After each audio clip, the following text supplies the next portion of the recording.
우리는 약속을 잘 지키고 있나요? 아니면 약속을 잘 못 지키고 있나요? 오늘 말씀을 보면 기브온 주민들은 이스라엘을 속였습니다. 이스라엘을 속였습니다. 속이기 위해서 거짓말을 하고 또 그들의 눈을 속이기 위해서 먼 지역에서 이주해온 나그네처럼 보이려고 해진 옷을 입고 곰팡이와 핀 빵을 들고 찾아왔습니다.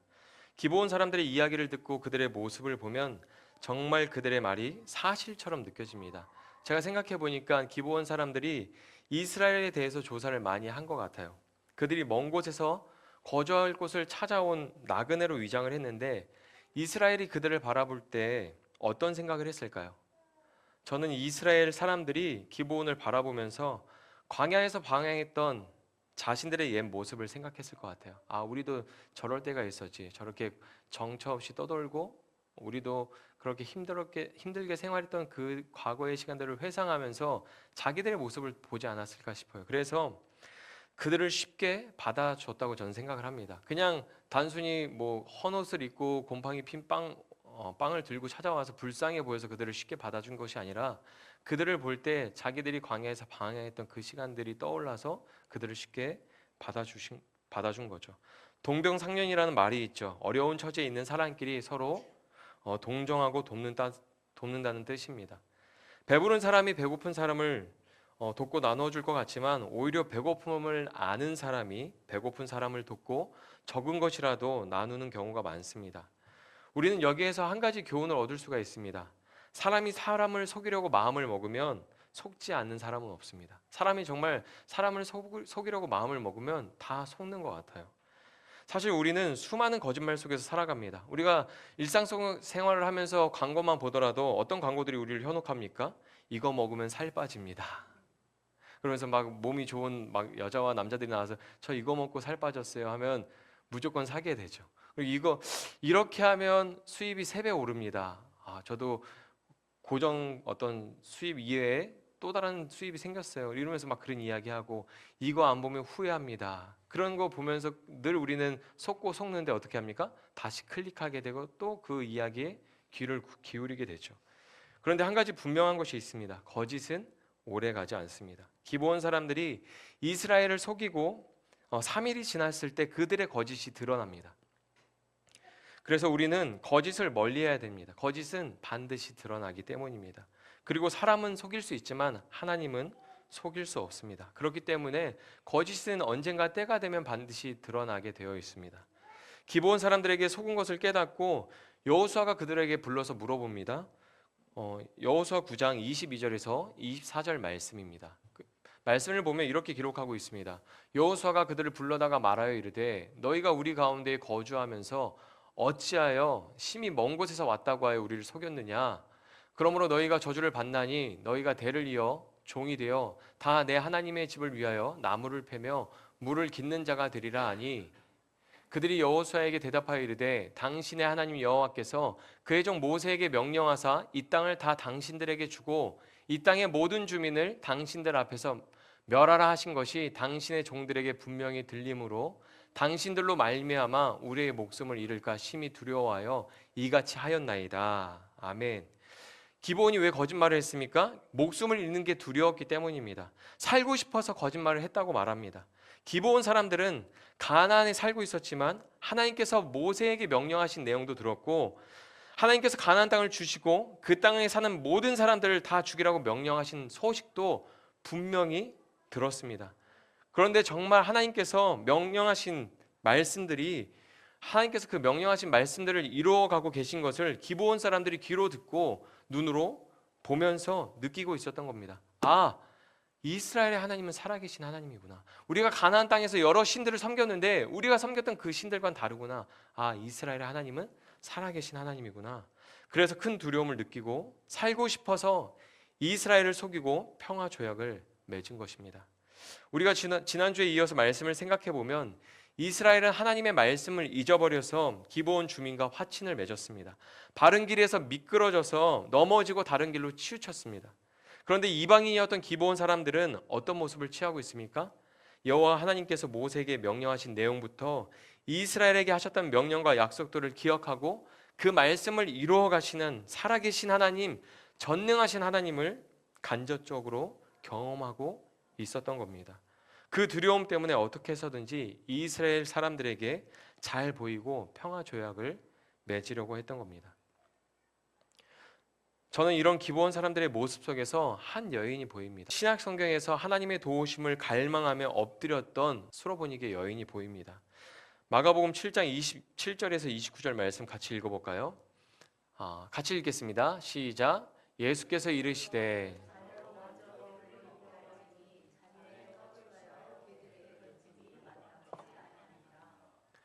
여자가 대답하여 이르되 주여 올소이다마는 상 아래 개들도 아이들이 먹던 부스러기를 먹나이다. 예수께서 이르시되 이 말을 하였으니 돌아가라 귀신이 내 딸에게서 나갔느니라 하시매. 아멘. 사랑하는 딸을 살리려고 수로보니게 여인은 예수님을 찾아가서 바짝 엎드렸습니다. 그런데 예수님은 그 여인을 집에서 키우는 개보다 못한 취급을 하십니다. 그때 여인이 뭐라고 말하나요? 주님 옳습니다. 주님의 말이 다 옳습니다. 그런데 주님, 아이들이 먹던 그 떨어진 부스러기도 개들은 먹습니다. 그렇게 이야기를 하죠. 하나님에게 은혜를 입을 수만 있다면 하나님의 식탁에서 떨어지는 부스러기라도 내게는 충분합니다. 그 믿음의 간절함이 기브온 사람들에게도 있었던 것이죠. 가나안 땅의 시민으로 사는 것보다 이스라엘의 종이 되어서 사는 것이 훨씬 낫다고 생각을 한 것입니다. 일반적으로는 이해할 수 없는 이야기죠. 선진국인 가나안 땅에서 시민권을 가지고 꽤 좋은 땅을 가지고 살고 있는 그 기브온 사람들이 나그네 같은 이스라엘의 종이 되는 길을 선택했습니다. 그러기 위해서 해진 옷을 입고 곰팡이가 핀 빵을 들고 그것을 먹으면서 이스라엘 사람들한테 바짝 엎드려서 종이 되게 해주세요라고 하는 거죠. 우리가 일반적으로 생각할 때는 이해할 수 없는 이야기입니다. 그리고 신앙생활을 하다 보면 정말로 이해할 수 없는 일들이 일어나죠. 특별히 교회에 처음 나온 분들 아니면 신앙생활 얼마 하지 않은 분들이 가끔 이런 질문을 합니다. 아니 저분은 학벌도 좋은데, 아니 저분은 기업의 사장님이고 회장님인데 왜 이런 데 와서 저렇게 봉사하시는 거예요? 막 이런 질문을 제가 두세 번 받은 적이 있어요. 세상 사람들의 생각에서 생각해 볼 때는 학벌이 좋고 좀 기업에서 사장이고 회장이고 어떤 큰 대기업에서 임원 자리를 맡고 있으면 교회에 와서 봉사를 하지 않을 것 같은데, 낮은 자리를 섬기지 않을 것 같은데 그런 분들이 이해가 되지 않거든요. 그래서 간혹 그런 질문을 하는 분들이 있습니다. 왜 저분들은 저렇게 힘들게 봉사하세요? 왜 그렇게 봉사할까요? 세상의 그늘보다 하나님의 그늘 아래서 사는 것이 좋기 때문이죠. 기브온의 거짓말이 드러났습니다. 그러면 평화 조약도 깨져야 될 것 같은데 여호수아는 기브온과 맺은 조약을 무르지 않습니다. 거짓으로 나온 기브온에게 신실함으로 나아갑니다. 이런 여호수아의 모습이 이해가 되십니까? 저는 이해가 안 돼요. 약속을 누가 먼저 어겼습니까? 거짓말한 사람들이죠. 거짓말한 사람들에게 의무를 다할 책임이 있나요? 없죠. 만약에 우리가 약속을 했습니다. 장소와 시간을 정하고 밥을 사주기로 약속을 했습니다. 맛있는 식사와 디저트까지 아주 풀코스로 약속을 했습니다. 그런데 약속한 시간에 친구가 많이 늦어요. 기다리는데 시간이 한참 지나도 안 오길래 전화를 걸었습니다. 그때 친구가 이렇게 이야기하는 거예요. 조금 있으면 도착해 라고 말을 해서 전화를 끊었는데 한참 있다가 친구가 오는 거예요. 그래서 만나서 대화를 나눠보니까 전화를 받았을 때 집에서 나온 거예요. 맛있는 밥과 디저트를 사줘야 될 의무가 사라졌죠. 이렇게 생각할 수 있잖아요. 너도 약속을 안 지켰으니까 나도 약속을 지키지 않을 거야. 야, 늦었으니까 네가 밥을 사야 되지 않겠니? 막 이렇게 말을 바꿀 수 있잖아요. 이스라엘도 그런 태도를 취할 수 있지 않았을까요? 이스라엘과 기브온 중에 누가 주도권을 갖고 있습니까? 누가 힘이 셉니까? 이스라엘이죠. 그럼 이스라엘이 너 약속을 어겼구나. 우리 약속은 취소다. 우리는 너희와 함께 할 수 없다. 이렇게 약속을 무르고 취소하고 내칠 수 있어요. 그런데 그렇게 하지 않았습니다. 그런 기브온의 거짓 앞에서 이스라엘은 신실한 모습을 보입니다. 성숙한 모습을 보입니다. 왜냐하면 그 약속을 하나님 앞에서 했기 때문입니다. 여호수아 9장 18절에서 20절입니다. 같이 읽어볼까요? 시작. 그러나 회중 족장들이 이스라엘의 하나님 여호와로 그들에게 맹세했기 때문에 이스라엘 자손이 그들을 치지 못한지라. 그러므로 회중이 다 족장을 원망하니 모든 족장이 온 회중에게 이르되 우리가 이스라엘의 하나님 여호와로 그들에게 맹세하였은즉 이제 그들을 건드리지 못하리라. 우리가 그들에게 맹세한 맹약으로 말미암아 진노가 우리에게 임할까 하노니 이렇게 행하여 그들을 살리라 하고. 아멘. 뭐라고 말씀하고 있습니까? 하나님 앞에서 맹세했기 때문에 그들을 치지 못하리라. 그들을 죽이지 못했다. 그들을 살려줘야 된다라고 판결을 내리죠. 거짓 앞에서도 약속이 깨지지 않는 것을 성경은 은혜라고 말합니다. 여호수아 9장에서 조약이란 단어가 5번 등장합니다. 5번 나옵니다. 사실 이 단어는 모세오경에서 언약이라는 단어로 사용되었습니다. 하나님이 인간과 언약을 맺을 때 사용했던 단어를 이스라엘이 기브온과 조약을 맺을 때 사용합니다. 성경은 우리에게 무엇을 말하고 싶은 걸까요? 하나님의 언약 앞에서 인간은 계속 언약을 지키지 않았습니다. 우상을 숭배하고 반복해서 죄를 범했습니다. 그런 이스라엘의 모습을 바라보면서 분노한 모세는 십계명이 새겨진 돌판을 던져서 깨트렸습니다. 인간은 율법을 지키지 않고 하나님과 맺은 약속을 깨트렸습니다. 하지만 그러나 하나님은 어떻게 하셨습니까? 하나님의 약속은 깨지지 않았습니다. 하나님은 신실하게 약속을 지키셨습니다. 그 증거가 예수님의 성육신이고 십자가 죽음과 부활이죠. 우리의 거짓된 삶과 불의와 죄악에도 약속이 깨지지 않은 것은 은혜입니다. 여호수아가 온 이스라엘이 하나님 앞에서 맹세한 것을 지키지 않으면 하나님의 진노가 우리에게 임할 것이다 라고 말하면서 온 이스라엘과 함께 기브온을 종으로 받아들이는 판결을 내리게 됩니다. 그런데 여호수아와 이스라엘의 판결이 조금 달랐어요. 9장 21절 보면 이렇게 말씀하고 있습니다. 무리에게 이르되 그들을 살리라 하니 족장들이 그들에게 이른 대로 그들이 온 회중을 위하여 나무를 패며 물을 깃는 자가 되었더라. 아멘. 이스라엘 회중은 기브온 사람들이 거짓말한 대가로 이스라엘 회중을 위해서 물을 길러주는 종이 되기를 바랐습니다.